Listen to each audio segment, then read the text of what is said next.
chercheurs et scientifiques ont révélé que la cité, cachée depuis des siècles par la végétation de la région d'El Petén, était une mégalopole de moins 2000 km2, composée de moins 60 000 bâtiments et d'une pyramide de 30 mètres de haut. Le National Geographic a révélé le 1er janvier la découverte d'une cité maya qui dormait dans la jungle abondante du nord du Guatemala. Depuis des siècles, la végétation de la région de El Petén, à la frontière du Mexique et de Belize, recouvrait l'ancienne cité.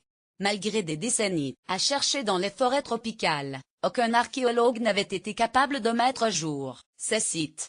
Catherine Rees-Taylor pendant 2 ans la Fondation Pacunam, un fonds de recherche guatémaltèque, qui soutient les projets de recherche scientifique, le développement durable et la préservation de l'héritage culturel, a mené des recherches qui se sont avérées plus fructueuses que prévu.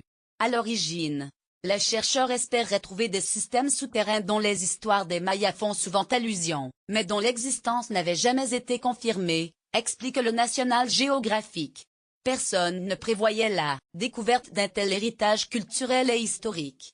L'archéologue Catherine Rees-Taylor a expliqué au magazine que, malgré des décennies à chercher dans les forêts tropicales, aucun archéologue n'avait été capable de mettre à jour ces sites. Une cité maya a été découverte au Guatemala dans les forêts près des ruines de l'antique cité Tikal. Abacá, cette étonnante découverte est le fruit d'un éventail d'outils à la pointe de la technologie. Matériel de détection et de télémétrie, par ondes lumineuses, lidar, drones, balayage laser, capteurs thermiques et photogrammétrie sont autant d'instruments mobilisés, qui ont aidé à pénétrer au cœur de la luxuriante végétation. Les vestiges retrouvés témoignent d'une société maya plus moderne que ce qu'escomptaient alors les chercheurs. Thomas Garrison, archéologue et acteur des recherches, a déclaré dans les colonnes du magazine que les images produites par cette technologie montrent bien que la région entière était très organisée et plus densément peuplée qu'on ne l'imaginait. Marcelo Canuton, archéologue à l'université américaine de Tulane, qui a lui aussi concouru au projet, a surenchéri: nous avons cette perception occidentale qu'une civilisation complexe ne peut pas se développer sous les tropiques, mais ce que prouvent les résultats de l'IDAR, c'est que l'Amérique centrale, de la même manière qu'Angkor Wat au Cambodge, était un lieu de développement majeur pour des civilisations complexes et innovantes. En effet, entre 250 et 950, après notre ère, la civilisation maya a connu une période faste et glorieuse. Loin des représentations que l'on s'en fait généralement, cette civilisation particulièrement moderne était comparable aux cultures de la Grèce ou de la Chine antique. La civilisation embrassait alors une grande partie du territoire allant du sud de l'actuel Mexique au Honduras, en passant par le Guatemala, Belize, et le Salvador.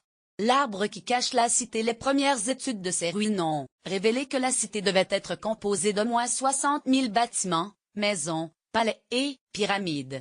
Elle accueillait environ 10 millions d'habitants.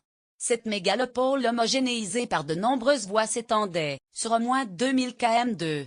À l'image d'une ville contemporaine, la cité maya était constituée de routes, de maisons avec terrasses, de temples ou encore de canaux avec des fosses et des murs étendus jusqu'à 14 km. Les systèmes d'irrigation attestent d'une ancienne agriculture intensive. Les Mayas, qui n'utilisaient ni roues ni bêtes de somme, ont pourtant soulevé des montagnes, admire Marcelo Canuto. Les recherches révèlent aussi l'existence de cités connectées entre elles et une militarisation du territoire. En effet, pour Thomas Garrison, le nombre de remparts et de forteresses explique un état de guerre quasi permanent. Mais la plus belle trouvaille de cette quête reste ce que l'on pensait être encore récemment une colline du Tikal. D'apparence naturelle, ce mont s'est révélé être une pyramide de 30 mètres de haut. Des investigations prolongées permettront de savoir si le monument a été le tombeau d'un des plus riches rois mayas. Si ces sites sont une découverte pour nous, ils étaient manifestement connus des pilleurs. Marianne Hernandez, autant de premières révélations qui ont donc surpris les chercheurs qui ne se doutaient ni de la richesse ni de la modernité de la ville ensevelie. Marianne Hernandez, présidente de la Fondation Pacunam, presse pourtant le danger que présentent de telles trouvailles. En effet, si ces sites sont une découverte pour nous, ils étaient manifestement connus des pilleurs, se désespère-elle.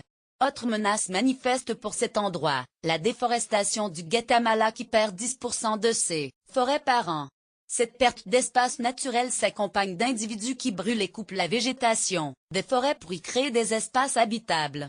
Pas sûr que la découverte d'une telle beauté suffise à inciter la population à protéger ces espaces. Après ce premier aperçu de tel trésor que cache la forêt, il se pourrait que les recherches se multiplient. Pour Francisco Estrada Belli, l'IDAR est en train de révolutionner l'archéologie de la même manière que le télescope spatial Hubble a révolutionné l'astronomie.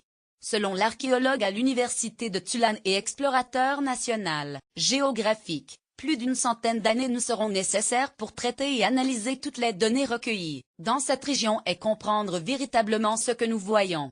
Cette étude est en tout cas prévue pour durer 3 ans.